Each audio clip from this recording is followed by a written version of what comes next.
So the question we are trying to answer, we were trying to answer yesterday, and we will figure it out today. Is this कि ये क्या चीज़ होती है, ये जो लिखा हुआ है क्रॉस एंट्रोपी? तो we will do this one example, और उससे हमें we can get an idea of what it is. This word entropy comes from information theory background. आप में से जो TCM ग्रुप से है ना, उनको ये लफ्ज़ शायद उन्होंने सुना हो, इस्तेमाल करते होंगे वो regularly. There is an entire theory behind it. We will try to understand this word using this example. और मैं सिनारियो आपको दोबारा बता देता हूँ. हमारे पास एक क्लासिफायर है और उसकी इनपुट पे कोई हमने इनपुट दी है, उसको कुछ लेट्स से कोई इमेज है या कोई और डेटा आइटम है, और ये क्लासिफायर ना 3 क्लासेस में डिफरेंशिएट कर सकता है, क्लास 0, क्लास 1, क्लास 2. तो जब क्लास 0 का आप इसमें डेटा आइटम एंटर करते हैं, फीचर्स या इमेज, तो इस क्लासिफायर में कुछ प्रोसेसिंग होती है, और यहाँ पर लेट्स से हम इसके अंदर में ना ये आपकी लास्ट लेयर है, और लास्ट लेयर की भी 3 आउटपुट्स, सेकंड लास्ट लेयर आप इसको कह लें, जो मैंने ड्रॉ की है, इसकी 3 आउटपुट्स आती हैं, और डिपेंडिंग कि आप कौन सा एक्टिवेशन फंक्शन यूज़ कर रहे हैं, यहाँ पे वैल्यूज़ 1 से बड़ी भी हो सकती हैं और 0 से कम भी हो सकती हैं. फिर हमने कहा था कि इसको हम नॉर्मलाइज कर लेंगे यूजिंग सॉफ्ट मैक्स लेयर. वो क्या करती है लेयर? वो सिर्फ ये करती है कि ये जो वैल्यूज़ आ रही हैं इनको 0 और 1 के दरमियान कन्वर्ट कर देती है. ये हमारी सॉफ्ट मैक्स लेयर होगी. ये बेसिकली इसका रोल सिर्फ यही है. तो वो वैल्यूज़ आउटपुट हो गई 0 और 1 के दरमियान जो भी थी.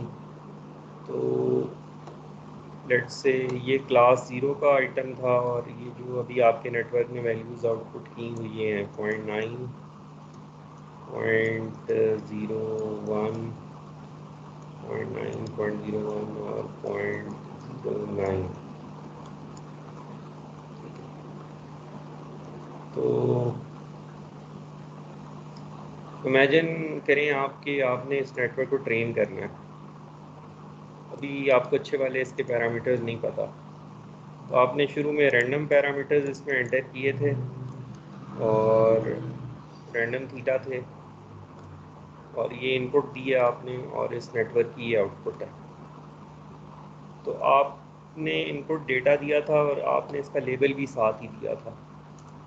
तो जो लेबल था लेट्स से वो इस तरह था कि इस इमेज में इस वाली क्लास का ये जो भी क्लास है, ये पहले वाली,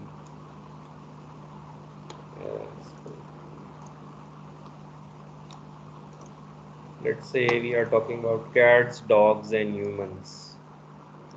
तो ये मैंने बिल्ली बना दी है. इमेजिन करें ये बिल्ली है. तो ये क्लास 1 हो गई बिल्ली, और क्लास 2 अब डॉग पता नहीं कैसे बनता है, आई डोंट नो. मेरा डॉग तो फिर यही होगा.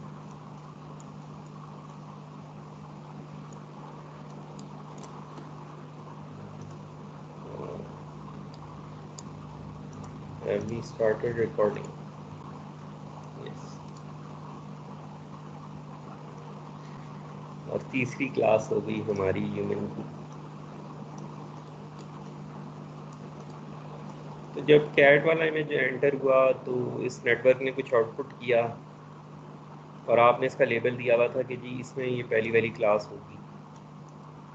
तो ये आपके पास 3 वैल्यूज़ इसने आउटपुट की और ये लेबल भी आपने दिया हुआ था। फिर इसी तरह डॉग की बारी आई तो इस नेटवर्क में से पास हुआ, कुछ और वैल्यूज़ आ जाएंगी और डॉग का जो आपने लेबल दिया होगा वो क्लास 2 है, तो वो ये इस तरह लेबल किया होगा, इसमें क्लास 2 है। और इसी तरह ह्यूमन होगा तो उसका लेबल आपने यूँ किया होगा कि इसमें तीसरी क्लास है।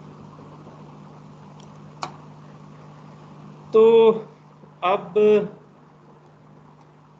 हम ये पैरामीटर फाइंड आउट करना चाहते हैं, तो फिर हमें कोई एरर मैट्रिक बनाना पड़ेगा कि एरर कितनी है, और फिर जो भी एरर होगी उसका डेरिवेटिव ले लेंगे विद रिस्पेक्ट टू थीटा, और चेन रूल यूज़ कर लेंगे या पार्टॉर्च यूज़ कर लेंगे और वो पैरामीटर अपडेट हो जाएगा। तो ये एरर मैट्रिक क्या होना चाहिए, इस पे क्वेश्चन, क्या ये मीन स्क्वायर एरर होना चाहिए या कोई और चीज़ होनी चाहिए। तो जिन्होंने मशीन लर्निंग पढ़ी है आपको याद होगा कि हमने जब we were talking about logistic regression, तो हमने वहाँ पे मीन स्क्वायर एरर को नहीं यूज़ किया था, वहाँ पे हमने कोई और मैट्रिक यूज़ किया था, उसकी जो भी वजह थी आपको याद होगा। तो ज़रूरी नहीं है कि हमेशा मीन स्क्वायर एरर ही यूज़ किया जाए। तो अभी अगर आपको, अभी आप मुझे ज़रा जल्दी से इसका मीन स्क्वायर एरर मैंने आपको कैलकुलेट करना बताया था कि आपके पास 2 क्लासीफायर हैं। एक है ये ब्लू वाला, इसकी इनपुट पे आपने कुछ डेटा एंटर किया, इसने 3 आउटपुट्स की, वो ये थी 0.3, 0.3 और 0.4, और इसमें डेटा आइटम था क्लास 3 को बिलोंग करता था, 001।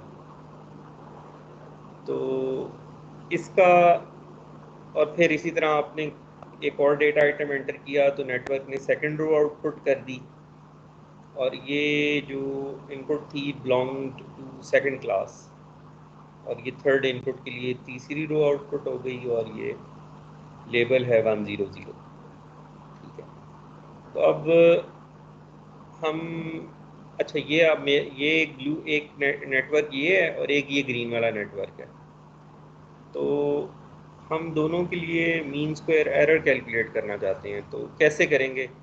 आप ऐसे कर सकते हैं calculate 0.3 minus zero whole square plus 0.3 minus zero whole square plus 0.4 minus 1 whole square. तो ये पहली वाले डेटा आइटम के लिए मीन ये स्क्वायर एरर आ गई, फिर इसी तरह दूसरे वाले के लिए आ जाएगी, तीसरे वाले के लिए आ जाएगी, और फिर डिवाइडेड बाय 3। तो ये नंबर आपने अगर कैलकुलेट कर लिया तो आप बता दें। Sir 0.54 0.54 plus 1.34 0.81। हाँ, इसको जमा करके मीन भी कर लेना, ये हर एक के लिए अलग अलग तो नहीं करेंगे ना। सर 0.81। क्या है नंबर, ऊंचा बोले, मुझे आवाज़ नहीं आ रही। 0.81 सर, चैट में लिखा हुआ है, चैट में। अच्छा,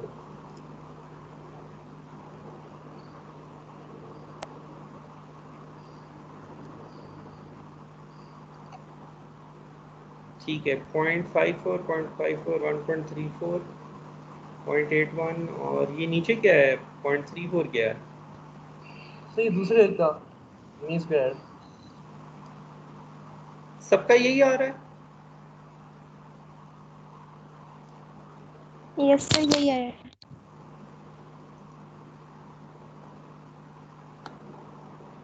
अच्छा,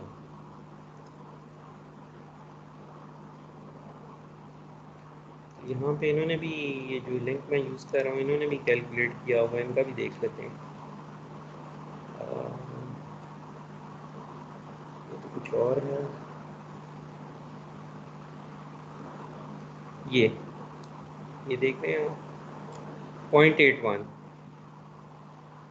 और दूसरे वाले के लिए जो मीन स्क्वायर आया है वो आया है 0.34, तो आपका भी यही आ गया। Yes sir. अच्छा, तो आपके मुताबिक दोनों में से अच्छे वाला कौन सा है नेटवर्क? सर 0.34 वाला, उसका एरर कम है।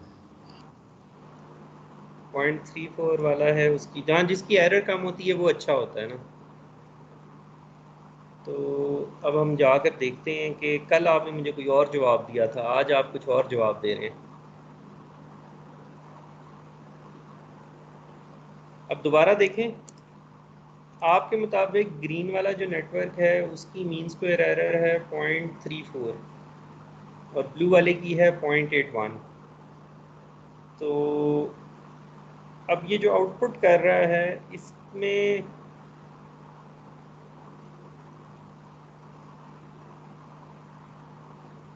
कौन से वाला नेटवर्क बेहतर है?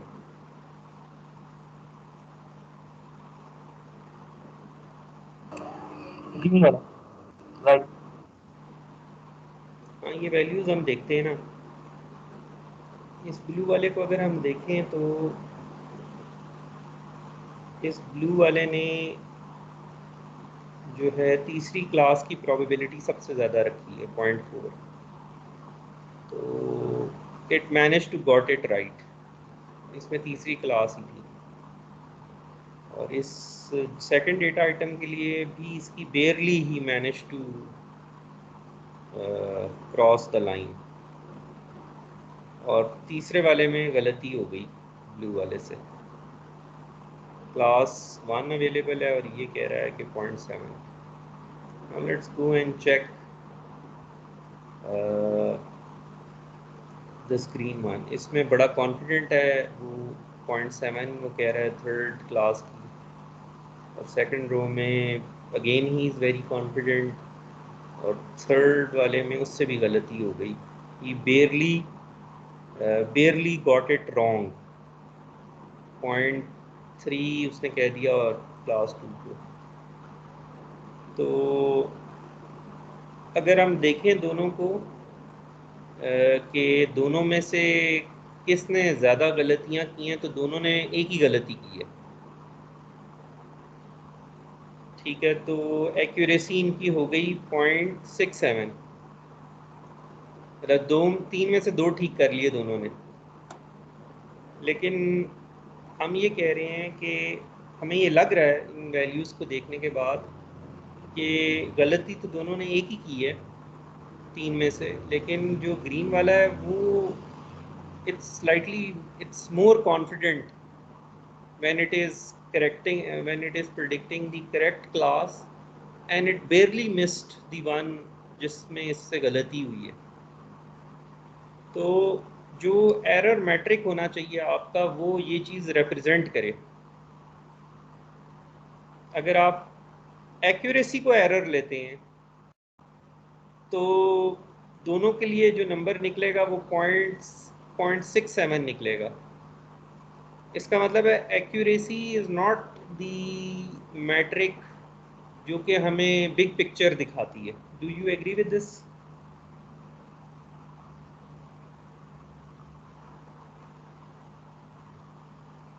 अगर हम सिर्फ एक्यूरेसी को देख रहे होते और उसकी बेस पर हम पैरामीटर्स को अपडेट करते तो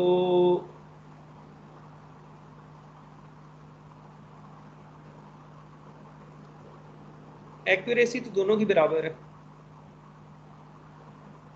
बट दोनों की जो परफॉर्मेंस है वो डिफरेंट है। तो दिस मीन्स के accuracy is not telling us the complete story. तो we this is the reason why we will not be using accuracy as a measure to determine the performance of a classifier। एक classifier बहुत confident है या वो नहीं confident, this makes a difference. तो वो difference जो है वो एक्यूरेसी मैट्रिक जो है, ये जो एक्यूरेसी है वो इस चीज़ को जो है ना रिप्रेजेंट नहीं कर रहा सही तरीके से। So do you agree with this thing? Accuracy is not the thing, not the way to measure और कंपेयर डिफरेंट क्लासिफायर्स। अच्छा, फिर हमने मीन स्क्वायर एरर कर दिया है और अब हम तीसरा नंबर कैलकुलेट करते हैं एक, जो कि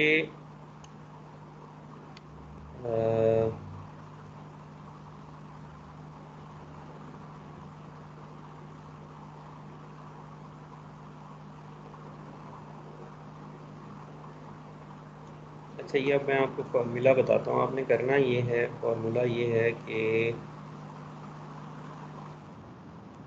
formula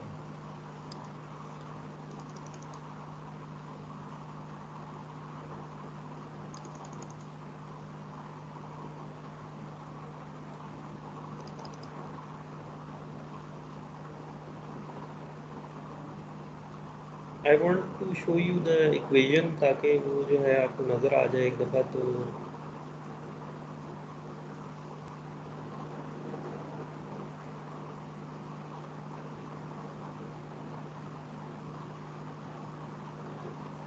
just taking some time to load. चले मैं यहीं से कैलकुलेट कर देता हूँ।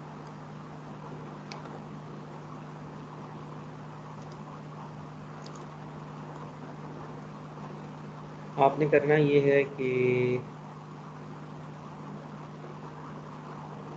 जिस जो जिस क्लास का ये क्लास 1 अवेलेबल है ना,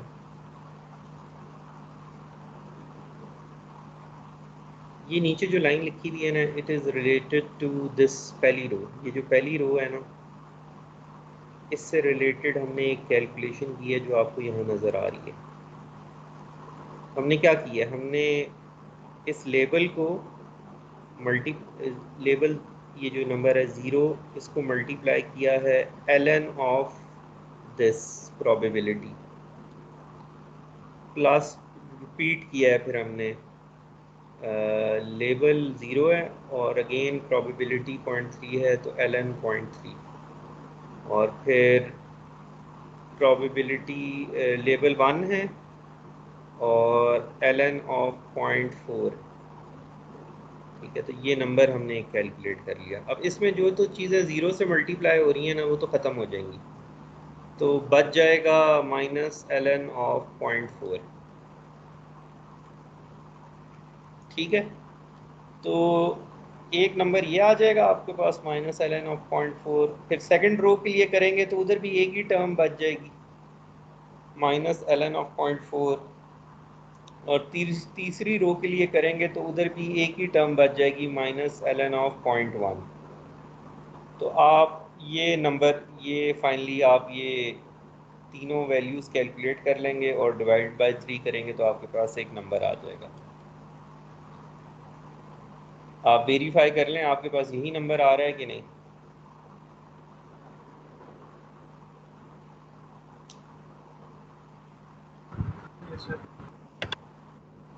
तो ये जो नंबर आपने कैलकुलेट किया है ना, इस नंबर का नाम है क्रॉस एंट्रोपी, जिसमें ये मीन स्क्वायर एरर की जगह आप ये वाली इक्वेशन यूज़ कर लेते हैं। तो इसी तरह ये ग्रीन वाले जो नेटवर्क के लिए आप क्रॉस एंट्रोपी कैलकुलेट करें तो ये आ जाएगी आपके पास 0.64।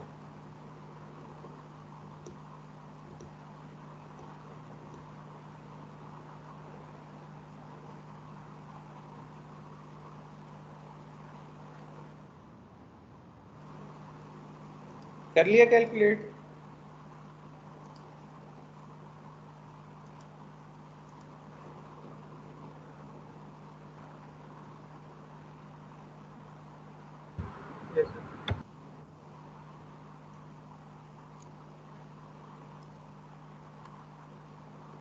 पॉइंट क्या क्या आपके पास वैल्यू आ रही है?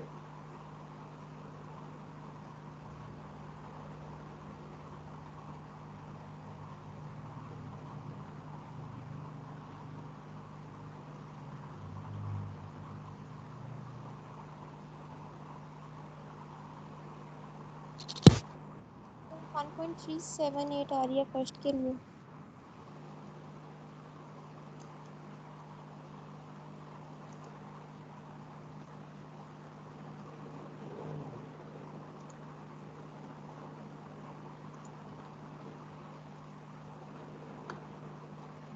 मैं आपको दिखाना चाह रहा था वो फॉर्मूला जो उसको लिखते कैसे हैं,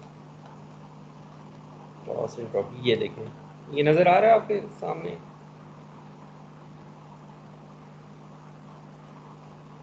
ये जो भी आपने इक्वेशन कैलकुलेट की ना वो ये है, ये जो डी लिखा हुआ है, y इज़ द लेबल, तो एक ही वन हो सकता है y वाले वेक्टर में, और y hat is the predicted probabilities. तो ये इस पूरे स्क्रीन वेक्टर ही में शो से हो रही, तो स्क्रीन ऑन करा। स्क्रीन ही शो हो रही।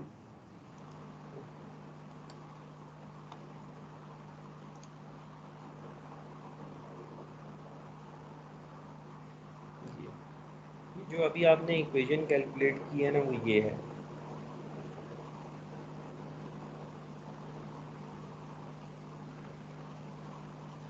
ये एक कोई भी डेटा आइटम होगा ना उसके लिए आपका नेटवर्क कुछ आउटपुट करेगा प्रोबेबिलिटीज़, एक आपका लेबल होगा। तो आपने ना उसमें y जो लेबल है into ln of y hat और इन सब को जमा कर लेना है। अभी भी आपने यही किया। तो ये जो चीज़ होती है ना इसको क्रॉस एंट्रोपी कहते हैं।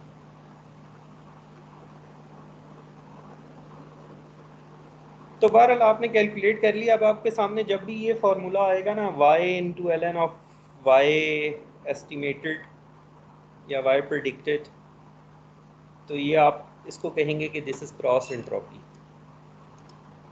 तो लोगों ने ये शो किया है कि ये जो क्रॉस एंट्रोपी है ना इट्स अ बेटर मेट्रिक जो एरर को रिप्रेजेंट करता है। तो पहले वाले की क्रॉस एंट्रोपी आई 1.3 दूसरे की आई 0.64, तो दूसरे वाला बेहतर था, तो उसकी क्रॉस एंट्रोपी पहले वाले से कम आई। ऐसे ही होना चाहिए था, दूसरे वाला बेहतर है ना, उसका एरर मैट्रिक कम होना चाहिए था।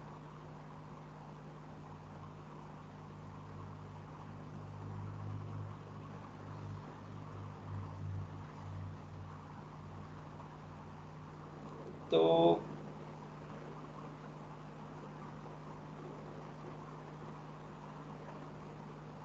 accuracy is a bad metric, cross entropy is a better metric, and people have shown that if you use cross entropy loss you get better performance। ठीक है,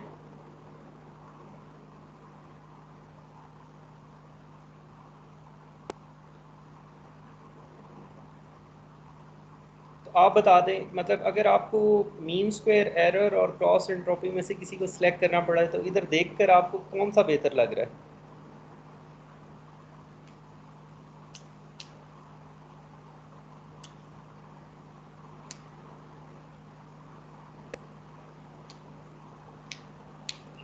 कह नहीं सकते, दोनों में दोनों एक चीज बता रहे हैं कि VM वाला बेहतर है। तो अच्छा ठीक है, चलें अब हम चेंज करके ज़रा देखते हैं। Let's try to think. Class average की तो आपको समझ है, you understand class average a lot. तो क्लास अगर एक नंबर ऐड कर दिया जाए बहुत बड़ा क्लास एवरेज में, तो क्लास एवरेज में बहुत ज़्यादा चेंज आएगा या कम चेंज आएगा? सर थोड़ा सा ज्यादा ना चाहिए, इतना चाहिए। तो जो मीन मैट्रिक है ना, जो मीन हम कैलकुलेट करते हैं, अगर लेट से मेरे पास 3 नंबर है 1 0 1, इनका मैं एवरेज ले लूँ तो 1 से कम ही आएगा, लेकिन अब मैं इसमें 1000 ऐड कर दूँ तो average gets affected a lot.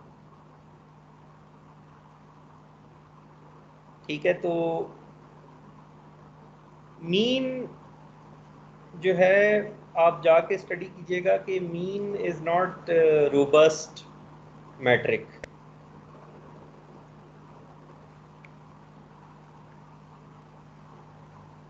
तो वेयर एज ये जो दूसरा आपने पढ़ा है ना, इसमें अगर आप कोई बहुत बड़ा नंबर एंटर कर भी देंगे ना तो यहाँ पे लॉग ऑपरेट कर रहा है, तो वो इतना बड़ा इफेक्ट इंट्रोड्यूस नहीं होने देगा आपके उसमें।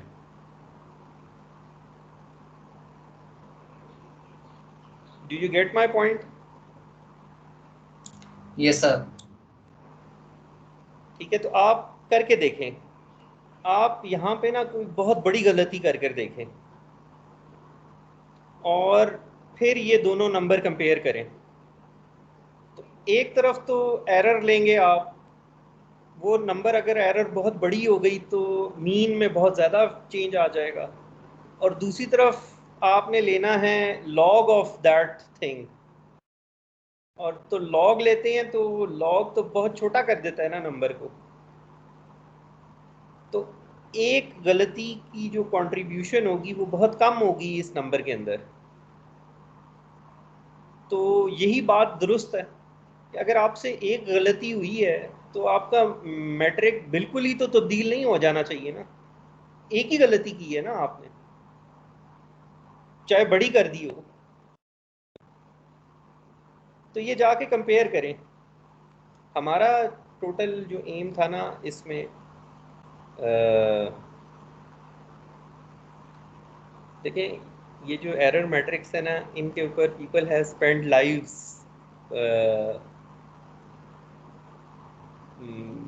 सेइंग के कौन से वाला अच्छा है। तो मैं आपको भी एक रिसर्च पेपर भी दिखा देता हूँ जिससे इसी चीज़ पे लिखा हुआ है कि मीन को यूज़ करना चाहिए कि नहीं करना चाहिए।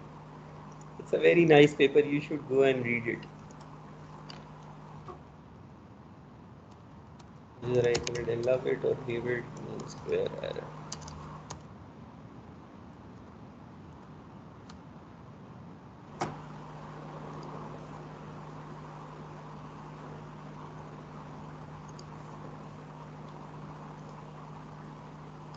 ये अब नज़र आ रही है आपको?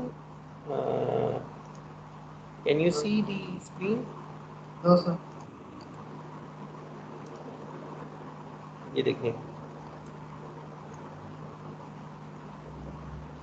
this is a research paper from 2009 and it has been cited 3000 times.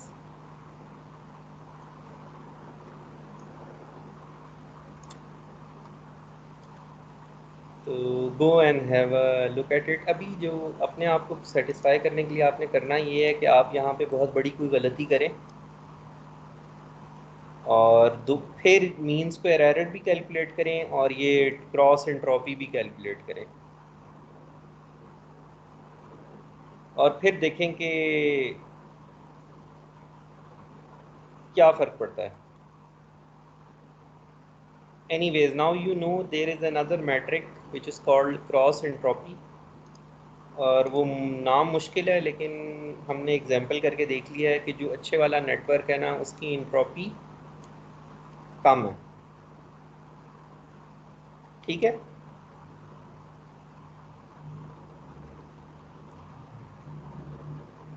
तो ये क्रॉस एंट्रोपी लॉस हो गया। बस इसका हमने यही करना था कि most of the times what you will be doing is आप क्रॉस एंट्रोपी लॉस यूज़ करेंगे for evaluating your for training your gradient descent में जो आप पैरामीटर एरर मैट्रिक ले रहे होते हैं तो क्रॉस एंट्रोपी लॉस होगा। अब जाके you can also go and read this discussion जो हमने इसी एग्जांपल से की। तो ये हमारा काम ख़त्म हो गया है। Cross entropy is not any more mysterious to us. It is just another way of measuring the error.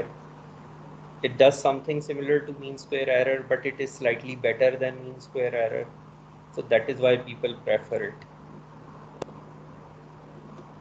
अच्छा, उसके बाद the next thing we have to discuss today is transfer learning. This is very easy and most used thing जो आप लोग करेंगे वो, आप लोग ये नहीं करेंगे कि आप कोई बहुत बड़ा डीप नेटवर्क ट्रेन करें फ्रॉम स्क्रैच। आप लोग करेंगे ये कि आप कोई डीप नेटवर्क लेंगे और उसको ट्यून करेंगे अपनी प्रॉब्लम के लिए।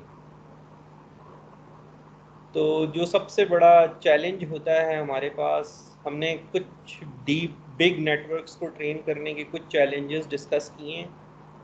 उन चैलेंजेस में से एक चैलेंज ये था कि वैनिशिंग ग्रेडियंट हो जाता था, शुरू वाली लेयर्स तक अपडेट पहुंचती नहीं थी, चेन टूट जाती थी हमारी।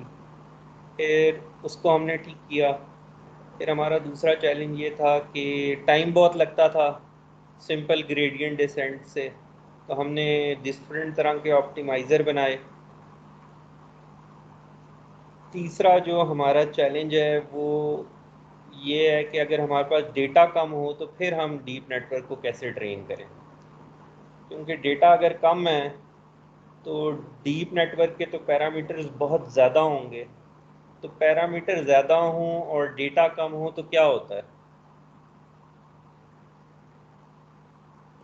ओवरफिटिंग। ओवर फिटिंग हो।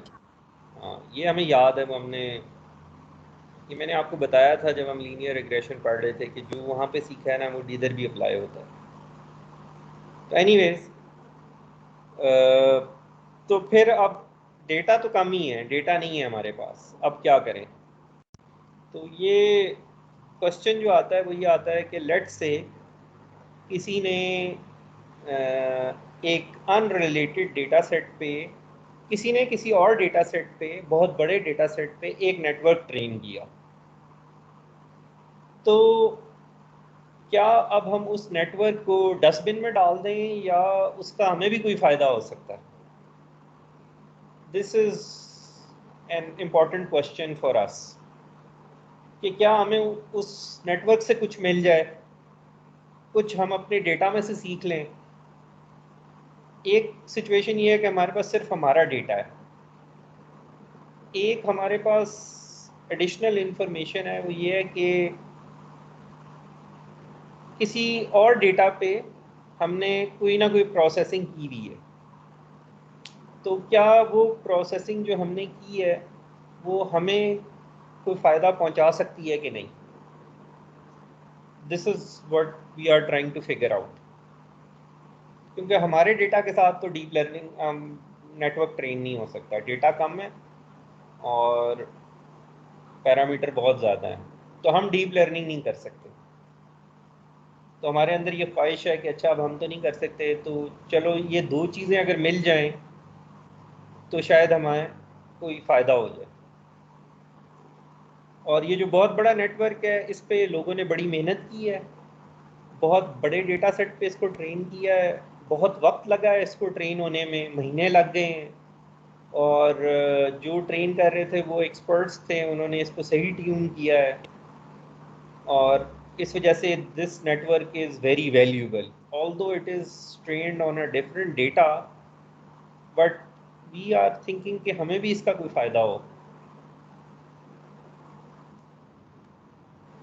तो हम दोबारा जाते हैं एलेक्स नेट के पास और हम जाकर देखते हैं कि एलेक्स नेट ने सीखा क्या था। तो हमने पहले यहाँ पे डब्बे रख दिए थे और रैंडम पैरामीटर्स हमने इनसे इनिशियलाइज़ किया था। फिर हमने बहुत बड़े डेटा सेट पे ट्रेन किया और उस डेटा सेट पे इसकी परफॉर्मेंस बहुत अच्छी थी।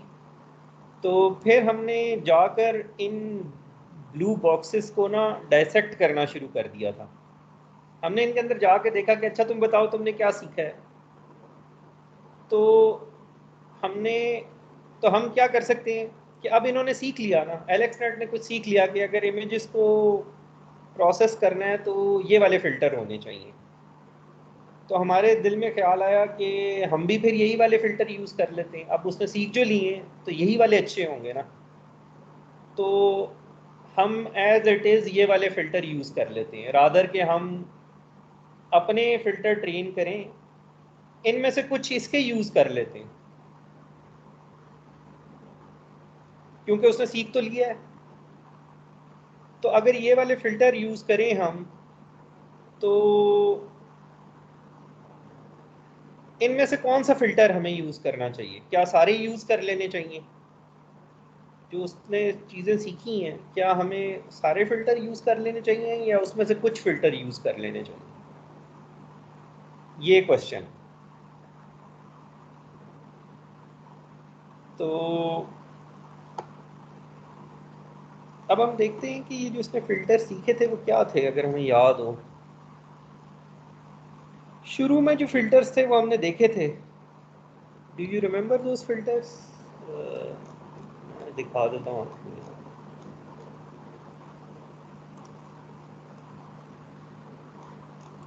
यस सर, सब फिल्टर्स याद है। हाँ, ये देखें ना, शुरू में ये फ़िल्टर्स थे। ये 96 फ़िल्टर्स हैं जो हमने प्लॉट करके देखे। बेसिकली ये फ़िल्टर देखने के बाद हमें पता चल जाता है कि ये क्या कर रहा है। ये ऊपर वाली तो कुछ एजेस हैं, ये लप्लाशियन और गाउसियन टाइप, और नीचे कुछ कलर डिटेक्शन हो रही है। तो हम भी यही फ़िल्टर यूज़ कर लेते हैं। तो ये पैरामीटर तो फिर हमें सीखने नहीं पड़ेंगे। तो फ़िल्टर तो हम अप्लाई कर सकते हैं ना अपने डेटा पे। तो ये पैरामीटर ख़त्म हो जाएंगे, मतलब ये पैरामीटर सीखने नहीं पड़ेंगे, तो फिर ओवरफिटिंग नहीं होगी। तो शुरू वाले फ़िल्टर इस्तेमाल किए जाएं इस पहले वाले डब्बे में से, या सबसे जो सोफिस्टिकेटेड फीचर होंगे वो होंगे सॉफ्ट मैक्स लेयर से पहले। अगर आपने इसमें एलेक्सनेट में इनपुट पे कोई इमेज इनपुट किया तो प्रोसेस होते होते होते होते सॉफ्ट मैक्स से पहले ना जो 4096 न्यूरॉन्स हैं, तो 4096 वैल्यूज़ आ जाएंगी। For a given input you will have 4096 values. This you can consider as some sort of transform, जिस तरह आप फूरियर ट्रांसफॉर्म नहीं लेते थे। तो ये जो आखिर में होगा ये सबसे ज़्यादा क्या कहते हैं, सोफिस्टिकेटेड फीचर होगा, और जो शुरू में होगा it will be very basic features. तो मेरा आपसे क्वेश्चन ये है कि अगर आपको चॉइस दी जाए कि आप इस एलेक्सनेट में से कुछ फ़िल्टर यूज़ कर लें, तो आप कौन से करना चाहेंगे?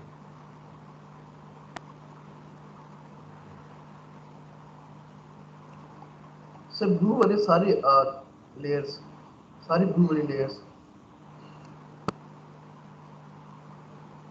आप अगर ये कहना चाह रहे हैं कि सारी लेयर्स, तो आप यही कह रहे हैं कि आखिरी लेयर से आप आउटपुट ले लें, या आखिरी लेयरों में से किसी एक लेयर में से आउटपुट ले लें, तो वो सबसे ज़्यादा उसमें जितना भी एलेक्सनेट ने सीखा है वो आपको मिल जाएगा। This is what you are trying to से।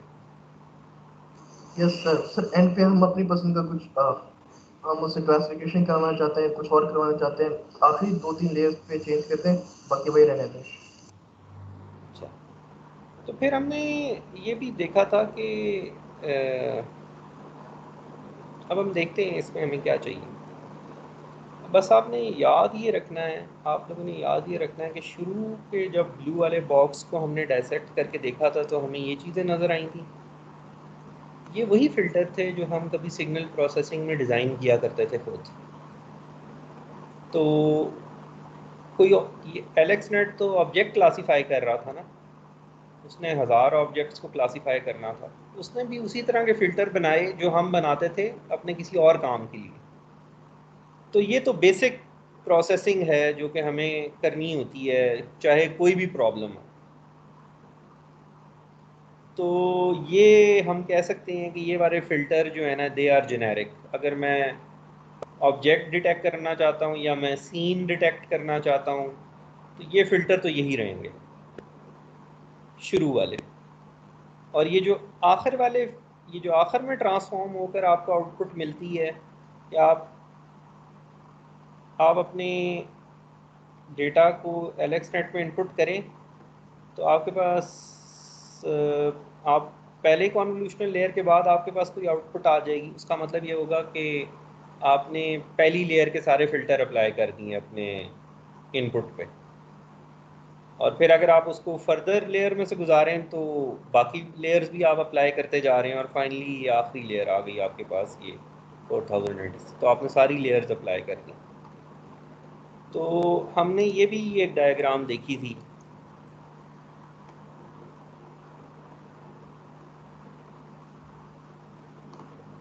आपको याद होगा कि हमने फिर ये बाकी जाकर देखा था कि एलेक्सनेट कुछ सीख भी रहा है कि नहीं सीख रहा।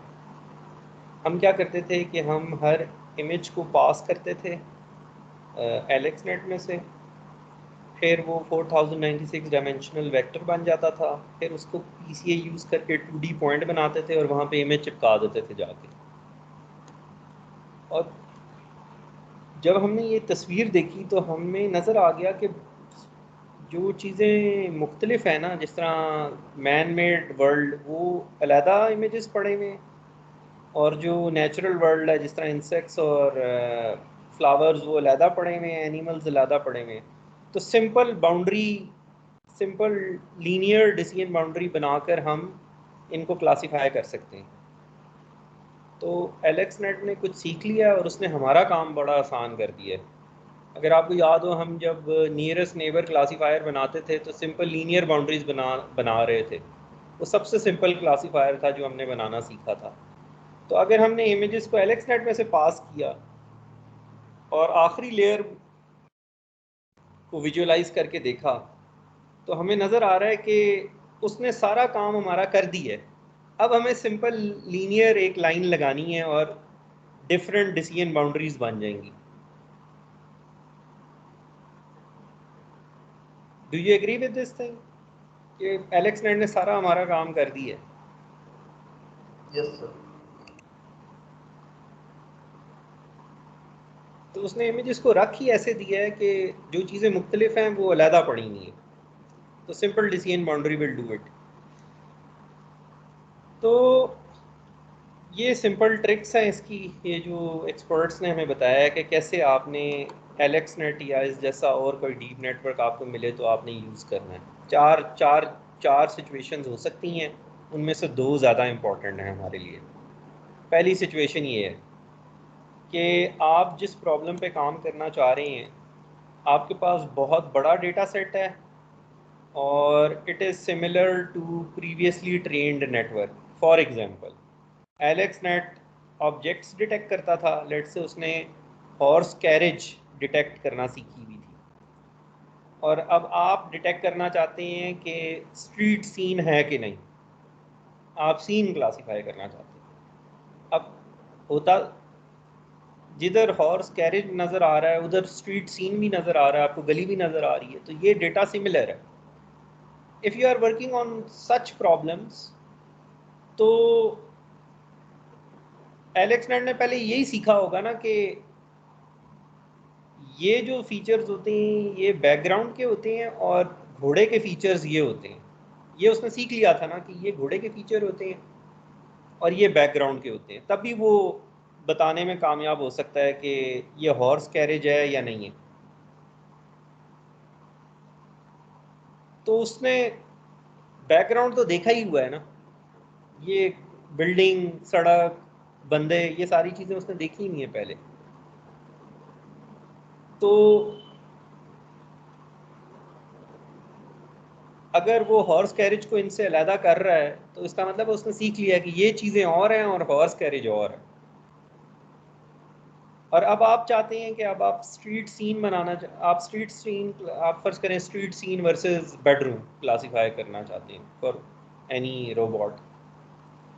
या तो जिन इमेजेस में हॉर्स नज़र आ रहा था उनमें स्ट्रीट भी नज़र आ रही थी, तो इसका मतलब है कि ये दिस डेटा इज़ सिमिलर जो आपने पहले किया हुआ। अभी हम देखते हैं कि जब डेटा बहुत डिफरेंट हो जाएगा।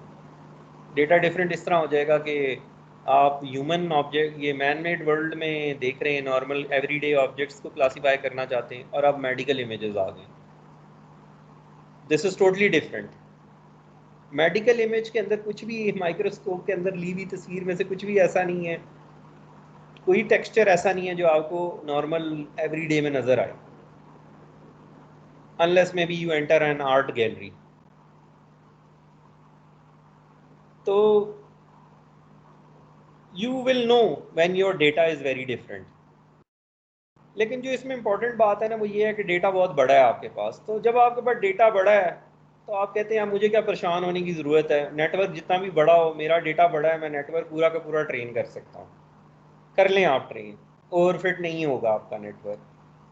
लेकिन हमें जो चीज़ याद है ना वो ये याद है कि अगर हम ऑप्टिमाइजेशन में ग्लोबल मिनिमम के पास हैं तो हम कम आइट्रेशंस में पहुंच जाएंगे ऑप्टिमल सोल्यूशन पे, और अगर हम दूर हैं तो फिर थोड़ा देर लग जाएगी हमें पहुंचने में। ये तो हो सकता है ना, जब आप ऑप्टिमाइजेशन कह रहे थे। टाइम लगेगा लेकिन पहुंच ही जाएंगे।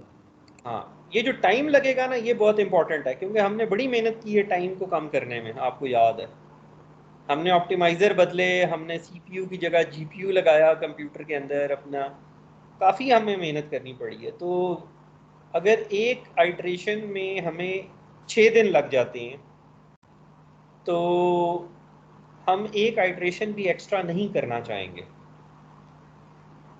तो उस सूरत में हम क्या कर सकते हैं कि डेटा बड़ा है, ओवरफिट तो नहीं होगा लेकिन वक्त ज़्यादा लगेगा। तो जो एक्सपर्ट्स ने हमें सजेस्ट किया है वो यही किया है कि आप रैंडम थीटा से स्टार्ट करने की बजाय ऑप्टिमाइजेशन आप प्री ट्रेन्ड नेटवर्क के थीटा से ऑप्टिमाइजेशन को स्टार्ट करें, आप जल्दी पहुंचेंगे गोल पे। ठीक है, तो डेटा बड़ा होना और सिमिलर होना ये है कि this is the easiest case. But इसमें भी हमें सजेशन यही है कि कोई पहले से ट्रेन हुआ हुआ नेटवर्क आप लें और उसके पैरामीटर्स से स्टार्ट करें। जिस तरह अभी आपने पहली असाइनमेंट की है ना पाईटॉर्च में, तो उसमें आपने वेट्स की कुछ वैल्यूज़ रखी थी। तो वो वेट के कोई रैंडम वैल्यूज़ रखने की बजाय ना वेट्स की वो वैल्यू रखें जो कि किसी ट्रेन नेटवर्क से आए हैं आपके पास। ठीक है, तो आप जल्दी पहुंच जाएंगे। तो ये तो केस आसान था। ये दूसरा केस आ गया when data is big and different to previously train network. तो अगेन डेटा बड़ा है तो परेशान होने की तो ज़रूरत नहीं है, बड़ा नेटवर्क भी ट्रेन किया तो ओवरफिट तो नहीं होगा। लेकिन इस केस में भी लोग यही कहते हैं कि कुछ चीज़ें तो एलेक्सनेट ने सीखी थी ना जो कि जेनेरिक हैं। शुरू वाले जो फ़िल्टर थे वो तो जेनेरिक थे ना, इसने सीख लिए थे। तो आप इधर से ही शुरू करें बात को। तो ये दो जो पहले केस हमने देखे हैं ना, डेटा सेम और डेटा डिफरेंट हो, इसमें हमें जो एडवाइस है वो यही है कि प्री ट्रेन नेटवर्क से स्टार्ट करें आप, और पूरा पूरा का पूरा नेटवर्क रीट्रेन कर लें आप, सारे पैरामीटर्स को अपडेट कर लें आप, क्योंकि आपके पास डेटा ज़्यादा है। तो ये इंटरेस्टिंग केस नहीं है। असल केस ये है कि डेटा बहुत कम है and it is similar to previously train data. चलें, वी वर लकी कि डेटा हमारा जो है ना प्रीवियसली ट्रेंड जैसा है। अब क्या करें? अब बड़ा नेटवर्क तो ट्रेन नहीं हो सकता, डेटा बहुत कम है। तो हमें जो सजेशन दी है ना एक्सपर्ट्स ने, वो ये कहा है कि आपका डेटा सेम है ना, तो आप अपने डेटा को ज़रा पास करें इस नेटवर्क में से और इस तरह की तस्वीर बनाएं। इस तरह की तस्वीर बनाने का मतलब ये है कि आखिरी लेयर के फीचर्स ले लें, और अगर आप आखिरी लेयर के फीचर्स लेंगे तो क्योंकि चीज़ें उसने अलग-अलग करना सीख ली थी, तो होपफुली वो आपकी भी जो क्लासेस हैं उनको दूर दूर रख देगा एलेक्सनेट, अगर उसने कुछ सीखा है तो वो, क्योंकि दूर दूर रख देगा। आप मतलब 3 क्लासें लेट से, एक ये पहली क्लास के इमेजेस आ गए, और अब आगे जी दूसरी क्लास के इमेजेस आ गए, और तीसरी क्लास के इमेजेस आ गए। तो अगर उसने दूर दूर रख दिया तो मेरी डिसीजन बाउंड्री बहुत सिंपल हो जाएगी। ठीक है, तो सिंपल डिसीजन बाउंड्री का मतलब है कम थीटा, और कम थीटा तो कम डेटा से मैं सीख सकता हूँ। तो डेटा क्योंकि सिमिलर है तो वी आर एक्सपेक्टिंग के जब हम आप इस तरह करें कि instead of directly applying your classifier on to your image और योर फीचर्स, आप पहले उसको ट्रांसफॉर्म कर लें किसी प्री ट्रेन नेटवर्क में से।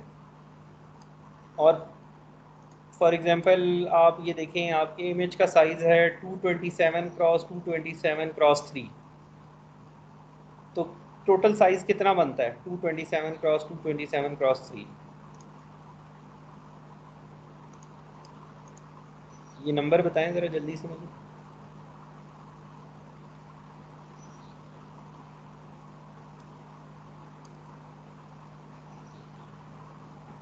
फिर 154587। बहुत बड़ा नंबर बन रहा है ना। आप इमेजिन करें कि ये फीचर्स हैं आपके पास 15, ये जो भी नंबर आपने बोला है, और आप कोई हाइपोथेसिस, कोई डिसीजन बाउंड्री फिट करना चाहते हैं यूजिंग लॉजिस्टिक रिग्रेशन, तो बहुत ज़्यादा थीटा चाहिए ना आपको। अगर आप लीनियर भी कंसिडर करें तो जितने ये हैं उतने थीटा चाहिए आपको। अब आप इमेजिन करें कि उसी इमेज को आप न्यूरल नेटवर्क में से पास करते हैं and you take the output of the last layer और द सेकंड लास्ट लेयर, तो फिर ये इमेज कन्वर्ट हो जाता है कितनी वैल्यूज़ में? 4096 वैल्यूज़ में। तो you have converted your higher dimensional data into lower dimensional space, not only lower dimensional space but easy to differentiate space। ये जो राइट पे तस्वीर बनी हुई है, ये मुख्तलिफ चीज़ों को वो दूर दूर रख देता है।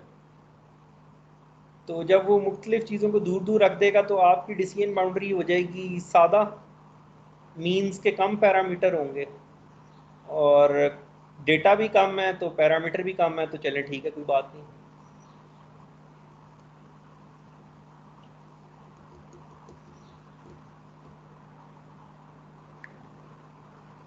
ठीक है, तो डेटा अगर सेम है तो फिर we will try to squeeze as much as we can from pre train network, और हम आखिरी लेयर्स में से इनपुट करेंगे और आखिरी लेयर में से जो भी आउटपुट आ रही होगी वो ले लेंगे, और उसके ऊपर कोई सिंपल लीनियर क्लासीफायर भी लगाए ना तो भी काम हो जाता है, क्योंकि चीज़ों को उसने अलग अलग रख दिया। एक्चुअल जो ज़िंदगी हमारी तंग होती है वो इस डोमेन में होती है, ये सबसे ज़्यादा यही केस होगा। डेटा डिफरेंट भी है और कम भी है, तो डेटा डिफरेंट हो और कम हो तो फिर कितना प्री ट्रेन नेटवर्क को यूज़ करना चाहिए। तो उसमें हमें जो सजेशन है वो ये है कि take the output of earlier layers and then try to train a simple classifier on that, क्योंकि शुरू की लेयर्स में वो वाले फीचर्स होते हैं, वो वाले फ़िल्टर्स होते हैं जो कि कॉमन होते हैं सारे टॉप, वो फ़िल्टर्स तो हमारे काम के हैं। ये जो बाद में फ़िल्टर्स बन रहे होते हैं ना, they are specific to the problem. Let's say आप ह्यूमन डिटेक्शन करना चाह रहे थे, तो शुरू वाले जो फ़िल्टर्स हैं वो डिटेक्ट कर रहे होगा कि वर्टिकल ग्रेडियंट किधर है, हो सकता है ये लात हो, हॉरिजॉन्टल ग्रेडियंट किधर है, हो सकता है ये बाजू हो, सर्कुलर ग्रेडियंट मतलब सर्कल किधर बन रहा है, इस तरह का ग्रेडियंट किधर आ सकता है, हो सकता है वो सर हो। तो ये शुरू वाले फ़िल्टर्स तो चलें ठीक है, लेकिन बाद वाले जो फ़िल्टर्स हैं वो तो पूरी शेप को डिटेक्ट कर रहे होंगे ना कि पूरी बॉडी किधर है। तो सिंपल फीचर्स, सिंपल फ़िल्टर्स, शुरू में सिंपल फ़िल्टर्स, बाद में आहिस्ता आहिस्ता सोफिस्टिकेटेड होते जा रहे हैं और फाइनली वो पूरी चीज़ ही डिटेक्ट कर लेते हैं, पूरी चीज़ ही क्लासीफाई कर लेते हैं। यही काम था ना एलेक्स नेट का, या कोई और नेटवर्क है, उसने आखिर में तो अपना काम करना है ना जिसके लिए वो बनाया गया है। तो शुरू वाले तो जेनेरिक होंगे लेकिन आखिर वाले स्पेसिफिक टू द प्रॉब्लम होंगे, तो we should use the earlier filters rather than the filters later down the pipeline।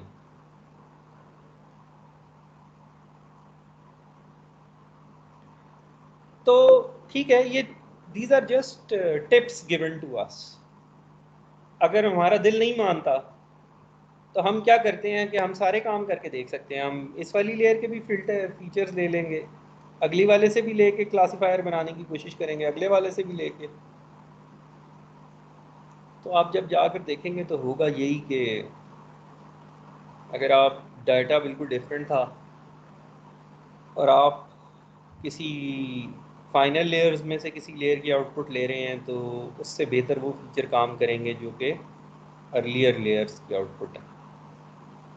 बहरहाल इन सारी सिचुएशंस में डेटा कम था या ज़्यादा था, हमने एक प्री ट्रेन नेटवर्क को यूज़ किया है ताकि हमारी कोई ना कोई बचत हो जाए। ठीक है, तो ये बहुत सारी डोमेन्स ऐसी हैं जहाँ डेटा हमारे पास बहुत कम होता है और हम ये कह रहे होते हैं कि अच्छा उसने भी तो कुछ सीखा था ना, उसी से उससे कुछ बोरो कर लेते हैं। तो ये बोरो करना जो है ना, these are good practices when you are trying to build something of your own.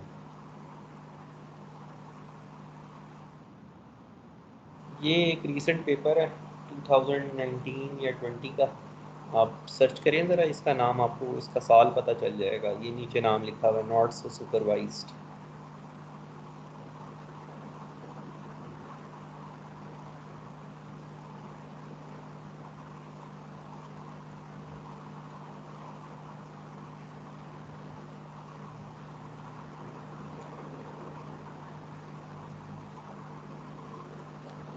तो इट विल बी फ्रॉम 2018 क्योंकि 2017 तक का तो डेटा इस पेपर के अंदर खुद भी है ना, तो 2018। So this was a survey paper which they studied many different papers in medical imaging, और उन्होंने कहा कि मेडिकल डेटा सेट्स तो छोटे ही होते हैं एवरीडे ऑब्जेक्ट्स के डेटा सेट से। क्यों छोटे होते हैं? क्योंकि इसको लेबल करने के लिए आपको एक्सपर्ट चाहिए। एन एक्सपर्ट कैन टेल कि हाँ ये जो टिश्यू है ना, इट इज़ कैंसरस टिश्यू और नॉट। कैट और डॉग तो कोई भी लेबल कर देता है ना, तो ये डेटा हमेशा छोटा ही होगा। तो अगर मेडिकल या इस तरह की डोमेन में हमने मशीन लर्निंग करनी है जहाँ डेटा कम होगा, तो वहाँ पे जो बेस्ट अप्रोच बताई, जो सबसे सक्सेसफुल अप्रोच है ना, वो ये येलो वाला ग्राफ है, और that is TL, transfer learning. तो मेडिकल डोमेन में भी लोग यही कर रहे हैं कि ये जो आपने एवरीडे ऑब्जेक्ट्स के ऊपर नेटवर्क ट्रेन किए हुए ना, इनको यूज़ करके they are getting the best performance. तो ये बेस्ट परफॉर्मेंस और ये जो नीचे बाकी चीज़ें लिखी हुई हैं, ये बाकी अप्रोचेस थी, आहिस्ता आहिस्ता they are just dying down and people have figured out कि transfer learning is the best way to go. तो this is very interesting in the sense कि कैट्स और डॉग्स का क्या ताल्लुक था माइक्रोस्कोपिक इमेजेस से, but even then there is something common and it is helping us.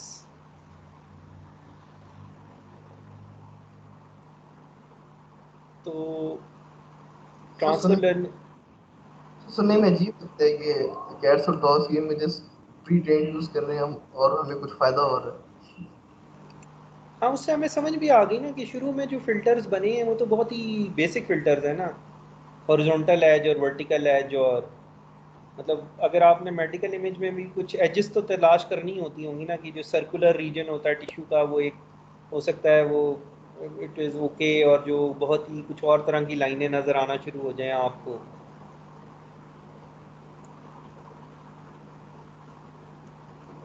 Because ये जो वो वाली डोमेन्स है ना जिनमें आपको एक्सपर्ट नॉलेज चाहिए, वो तो एक्सपर्ट तो लिमिटेड है ना, अब कैट और डॉग तो कोई भी लेबल कर सकता है ना। अच्छा, तो इसके बाद ये बड़ा फेमस एक पेपर था 2001 का, जिसमें उन्होंने कहा था कि अगर आपके पास डेटा बहुत बड़ा हो जाए तो इट डजेंट मैटर कि आप एल्गोरिदम कौन सा यूज़ कर रहे हैं, सारी एक जैसी परफॉर्मेंस शो करेंगे।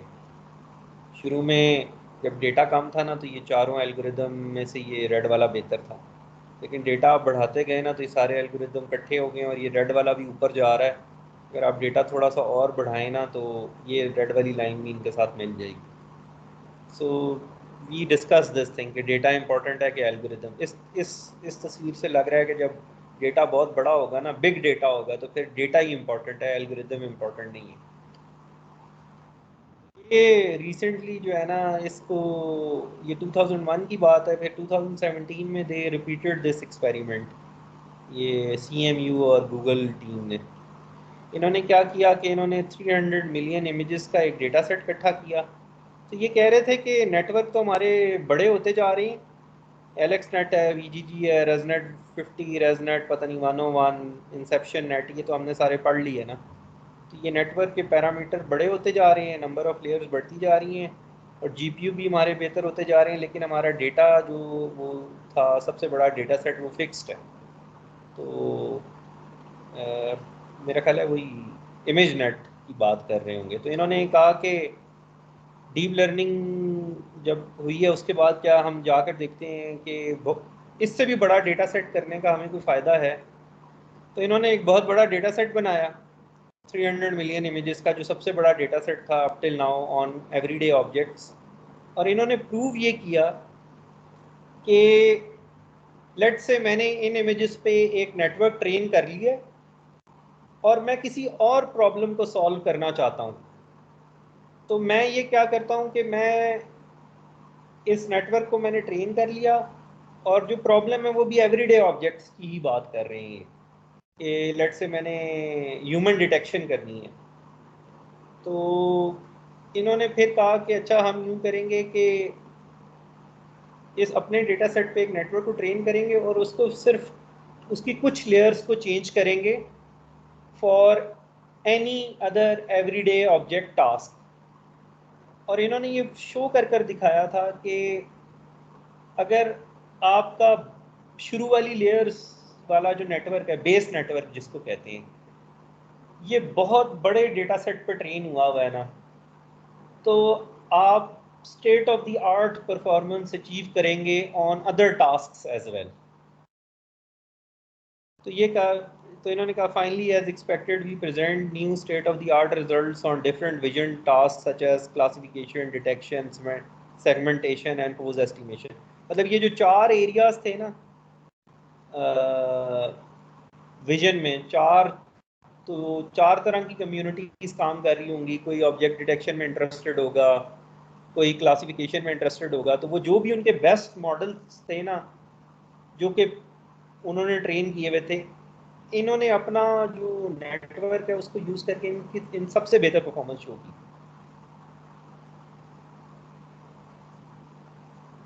तो इसका कंक्लूजन इनका ये था कि we should keep on building large data sets even if they are unrelated to our task. आप कुत्ते और बिल्लियों की तस्वीरें इकट्ठी करते रहें और वो आपको हेल्प करेंगी ऑन अनरिलेटेड टास्क्स। तो कुत्ते और बिल्लियां तो कोई भी लेबल कर सकता है ना, कुछ कॉम्प्लेक्स टास्क हो। तो this is very interesting area of research. हो जाए उन प्रॉब्लम्स पे विच आर वेरी डिफरेंट। तो कभी रोमी लैब में आएंगे ना तो I will show you a student working on something like this. तो ये है talks out again something similar. ये 2020 है कि हमने सबसे बड़ा नेटवर्क बना लिया, इनसे भी बड़ा, ये जो पिछला मैंने पेपर था। और हम भी जो है ना हमारा मॉडल में और सिर्फ 10 एग्जांपल्स आप ले लेना किसी प्रॉब्लम में, तो 76% परफॉर्मेंस। मतलब वो जो बड़े मतलब जो भी मेथड्स यूज़ करते थे तो आपको काफ़ी सारी एग्जांपल्स चाहिए होती थी, और इनका बेस नेटवर्क यूज़ करें और इनकी आखिरी लेयर से फीचर लेकर आए ना तो सिर्फ 10 एग्जांपल्स काफ़ी हैं अपना क्लासीफायर ट्रेन करने के लिए।